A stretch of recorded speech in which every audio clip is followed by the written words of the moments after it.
So in this video, I'm going to go through the points of the trailer 2 for Once Upon a Time in Hollywood. And I've actually made a number of other videos discussing Once Upon a Time in Hollywood and how I actually believe this movie is based on the projections of Quentin Tarantino's childhood ambitions and dreams. But I'm also going to give you another connection in the start of this video, and it's actually Luke Perry. Now, Luke Perry sadly passed away following the filming of Once Upon a Time in Hollywood. But Luke Perry actually got his big break on the television show 90210. Now, Celio Drive has the zip code of 90210 in Beverly Hills, and Celio Drive is the place where Sharon Tate was murdered. So this is why Luke Perry is in this movie. Now, in terms of the trailer, this is a very early scene in the trailer, and it shows Leonardo DiCaprio and Brad Pitt meeting Martin Schultz, who becomes the agent of Leonardo DiCaprio. Now, this seems to show a whole new career opportunities for Leonardo DiCaprio, and I actually believe this is after the attempted murder of Sharon Tate. It brings attention to Leonardo DiCaprio's character and helps him to grow and develop his career into a whole new series of movies. Now, one of these movies appears to be this scene. Now, this is a really surprising scene, and it shows Leonardo DiCaprio flamethrowing a group of Nazis.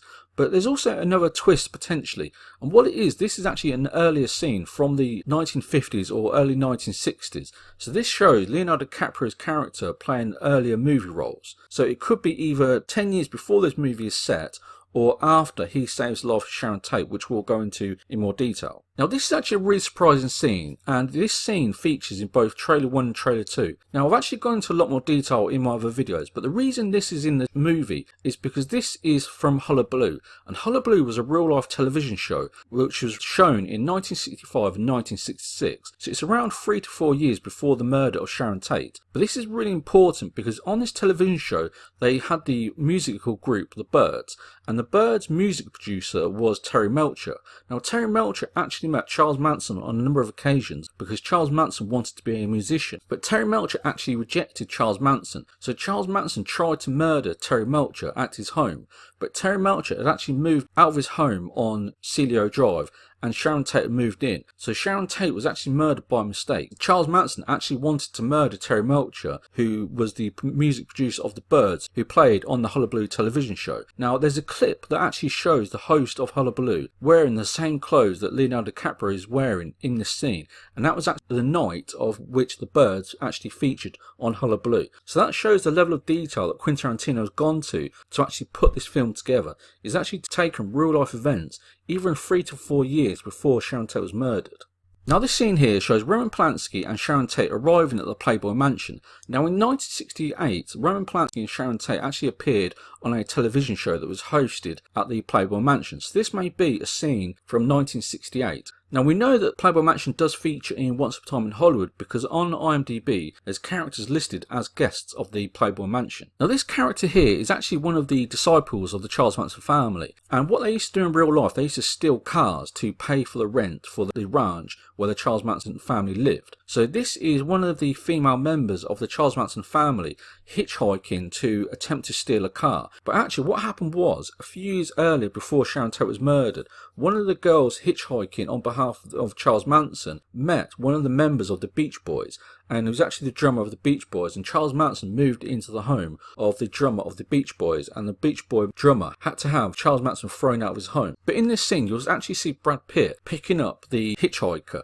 and that is Brad Pitt's character going undercover within the Charles Manson family. And this scene shows Sharon Tate and Roman Polanski leaving the home. And now earlier on it actually shows Leonardo DiCaprio living next door to Sharon Tate. So what appears is that Leonardo DiCaprio's character is intervened or has some involvement in her murder that actually did take place in real life. But also Roman Polanski actually out of the country when Sharon Tate was murdered.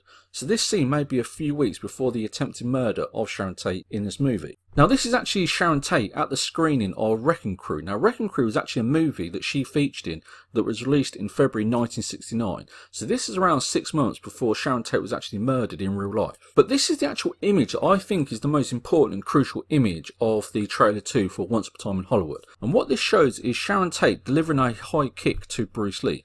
Now, in real life, Bruce Lee only lived around a 15-minute drive from Sharon Tate's home, and Bruce Lee was actually considered one of the suspects for her murder. But as you can see here, Sharon Tate does have some kung fu skills. Now, also in the trailer, it shows that Leonardo DiCaprio lives next door to Sharon Tate.